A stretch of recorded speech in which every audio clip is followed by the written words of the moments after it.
Hello, everybody out there in Math 150. In this final video, what we're going to be looking at is how to find an inverse function. So the way you find an inverse function, if you're given a function, the first thing you do is you switch where the x and the y's are. Okay, so literally switch where the x and the y's are, and then do what you need to do to solve that equation, that new equation for y. If you do that, the function you find at the end will be the inverse of the function you started with. Let's look at two examples. In this first one, we are given y equals 5x minus 7. Step number one, switch x and y. It doesn't get any simpler than that. We just write x where the y is, and we put y where the x is. What we have done now is we have found an inverse relationship. Okay, just by switching the x's and the y's, we have created the inverse relationship. But to make this a function, you have to make it y equals. So now we're going to look at this, and we're going to get the y by itself. So what I want to do is I want to add 7 to both sides to start. That's going to get us x plus 7 equals 5y. And then my last step is going to be to divide both sides by 5. And we're going to end up with y is equal to x plus 7 over 5. So if we start with f of x equals that 5x minus 7, we're going to end with the inverse of f, or f inverse, is equal to x plus 7 over 5. Just to point out a couple of things about this. If I go and I find out what f of, let's say, 2 is in this problem, that means we're going to plug in 2. We're going to get 5 times 2 minus 7. That's actually going to equal 3. Okay, so we know the point 2, 3 is on the graph of f of x. That means when we reverse that x, not y, 3, 2 should be on f inverse. So let's just test that real quick. Let's plug in 3 into f inverse. So we do f inverse of something equals something plus 7 over 5. If we plug in 3, we end up with 10 over 5, and sure enough, we get that 2.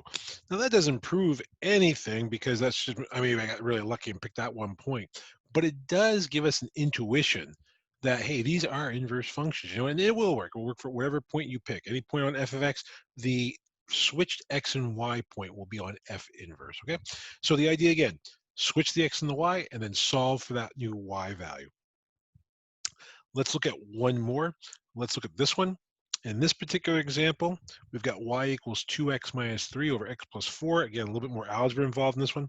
We're going to replace y, which is the same. Remember, y and f of x are the same thing. So we're going to switch that to an x. And on the other side, we're going to do 2y minus 3 over y plus 4. So this one's a little more algebraic than the last one. The place you're going to start, kind of counterintuitive for some people because they're like, well, we have all the y's on the same side.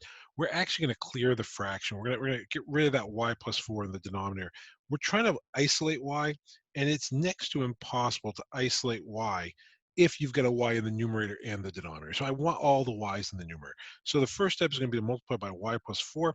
That clears my fraction over here. I end up with 2y minus 3.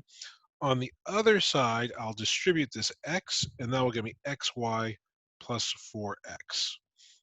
So now we've got y's on both sides. We want to get all the y's on the same side. We're going to subtract this xy from both sides. And at the same time, I'm going to add that 3 to both sides. My goal is to get all the y's on the same side. So over here, those x, y's cancel. We're left with 4x plus 3. Those are not like terms, so they'll stay separate. Over here, the 3's cancel, and I'm left with 2y minus xy. So this is the big step that people get confused on, okay? They don't know what to do. There's two terms with y in it, and they seem like there's nothing you can really do with them because you can't combine these. But remember, we're trying to isolate y. We're trying to get y by itself. We're trying to get y away from everything else. The key to this is understanding that you want to get the y away from everything else, because to me, that means we're going to factor out that y.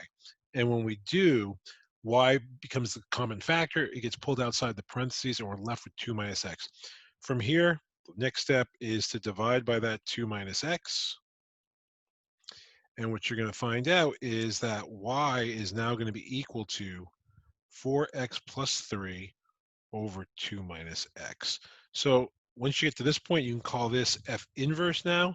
It is the inverse of our original f of x function, and it is 4x plus 3 over 2 minus x. So that's the final answer we're looking for on this one.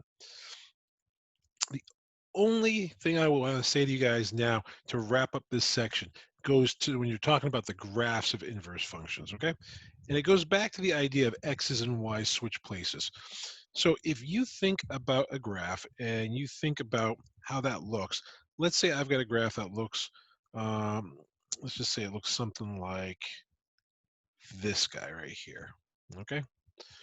Well, this could be f of x, and we could ask you, what does the graph of f inverse look like? And I'll go ahead and I'll continue that down that way. Okay, what does the graph of f inverse look like?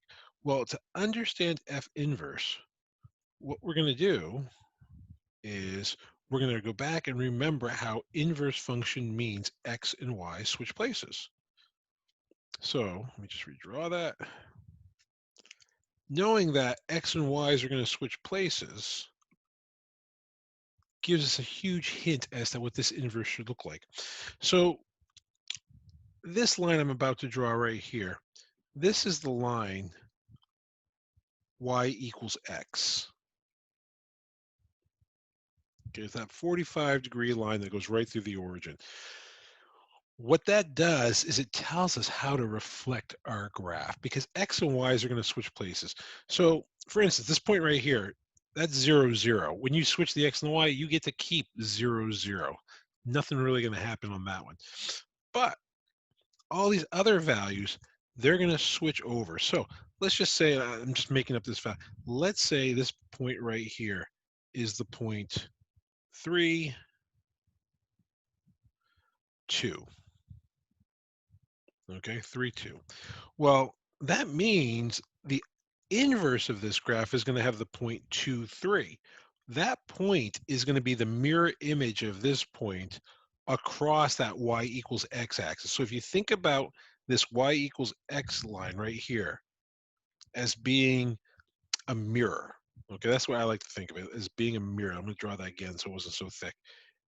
If we think about this as being a mirror, all right, our point is going to reflect over that mirror and end up right there. And that would be the point, instead of being the point 3, 2, that would be the point 2, 3. And that's what's going to happen to all of these points. They're all going to reflect. So we're going to see a new graph, and that new graph is going to look to be the same shape, but it's going to be reflected over this line. So the way that graph is going to look is it's going to look something like this, and it's going to go down something like this, because that is the reflection of our original graph, and this would be f inverse of x.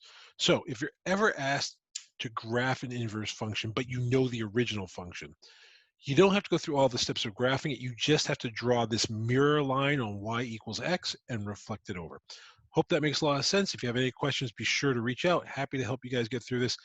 And then the next time I see you, we'll be talking about the next section.